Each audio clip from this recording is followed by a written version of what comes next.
Hello everyone and welcome back to day 7 of our polar parrot fish fry journey. Whether you've been following us daily or you've just tuned in for the first time, I'm so glad you're here. Over the past week, we have watched an incredible story unfold. First, our female laid her eggs, then both parents took turns guarding and fanning them. By day 4, we could actually see tiny movements inside the eggs. That's the first sign of life. On day 5, the eggs hatched into wrigglers, and day 6 showed us scattered little twitches with their parents still watching over them. And today, day 7, we have a very special theme: scattered wrigglers and first time parents. Now, I want to point out something early. We only have a handful of wrigglers right now. The numbers are much lower than what we might have hoped for. But each one of these survivors is a miracle, and their parents are still trying their best, even though they are clearly learning as they go. Now, let's take a closer look. If you watch carefully, you'll see tiny twitching movements on the tank floor and at the bottom. Now, those are the wrigglers. They are not free swimming yet. At this stage, they remain attached to their yolk sacs, which provide them all the nutrition they need. To give you some perspective, each wriggler is smaller than a grain of rice. Imagine a speck of dust that wriggles with life. That's what you're seeing right now. Notice something else. Instead of being clustered in one area, they are scattered around the tank. Normally, cichlid parents keep their babies grouped together and they keep them in a safe spot. But these little ones are spread across the surface, and that's where today's story gets even more interesting, because we see that instead of keeping them in one corner, these are right in the center of the tank. Now, why are there unusual patterns with our polar parrot parents? Well, here's what usually happens with cichlids. The parents will pick up stray wrigglers in their mouths and they will spit them back into the nest or the pit. It's their way of keeping the family organized and safe. But our pair here are behaving differently. They are letting the wrigglers remain scattered. Now that's unusual, and it may be because this is their first time being parents. Think about it. Instincts are strong in animals, but parenting is also a learned skill. So, just like first time human parents, these fish are also figuring out what to do. They know to fan the eggs, to patrol, to guard, but they haven't mastered the art of gathering the wrigglers. Even so, you can see the dedication.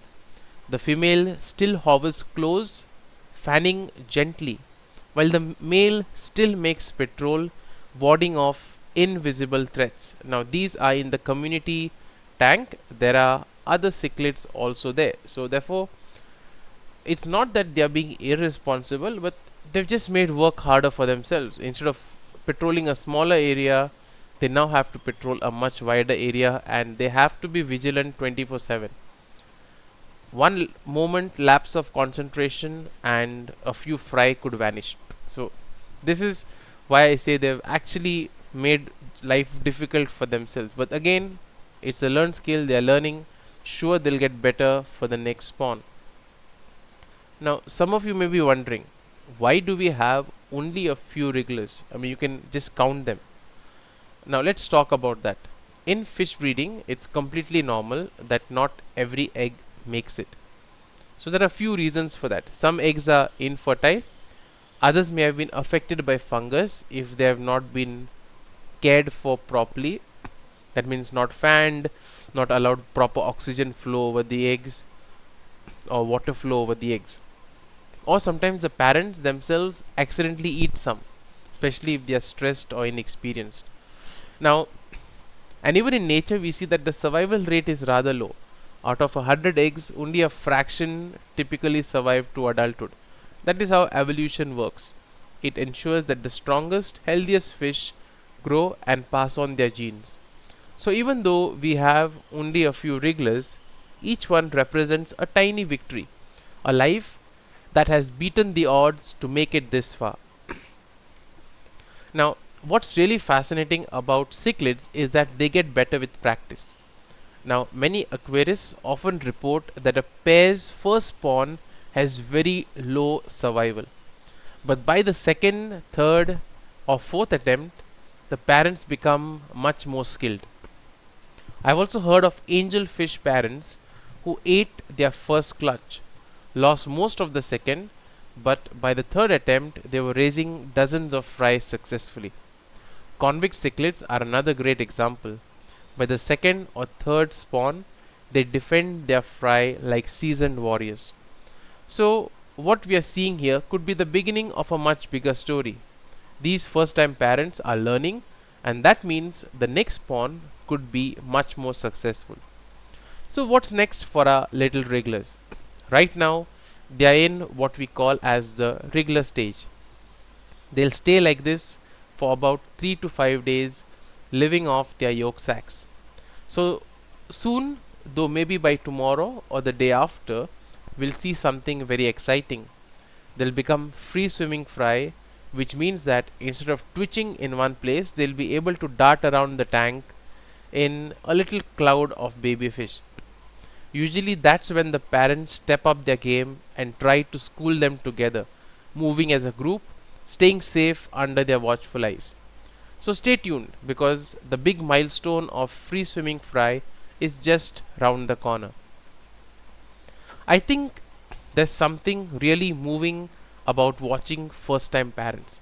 Whether it is birds, whether it's fish, whether it's humans, there's always that mix of instinct, trial and error, and learning. And let me ask you, have you ever had fish breed in your aquarium? And if yes, did the first attempt go smoothly, or did your fish improve with time? So I'd love to hear your stories as well, and do share them in the comments. And here's another question: would you intervene if you were in this situation? Now, some aquarists would remove the wrigglers and they would place them separately. Others would let the parents learn naturally. So what do you think is the better approach? Do let me know that also in the comments. I am convinced that I am going to allow these fry to be with the parents, so that the parents can, understand. They can learn, so that they'll be better the next time. If I remove the fry now, first and foremost, it will stress the parents. Secondly, they'll not master the art of gathering the fry together. So in the long run, actually I'm causing more harm to them. So I would leave them like this, let them experience it, and let them learn from experience. So now, even though if it would mean losing a few fry, we are looking here at the big long term picture. So to wrap up today's update, we have seen scattered wrigglers, only a few survivors, but still a remarkable display of life. Our parents are clearly learning, not yet clustering their fry, but still showing strong dedication and protection. Now, even small beginnings are worth celebrating, and therefore these wrigglers are tiny, fragile, but they are also resilient, and they represent hope for the future. So maybe tomorrow we may see the wrigglers twitching a bit more, growing stronger, and even maybe preparing for their first swim.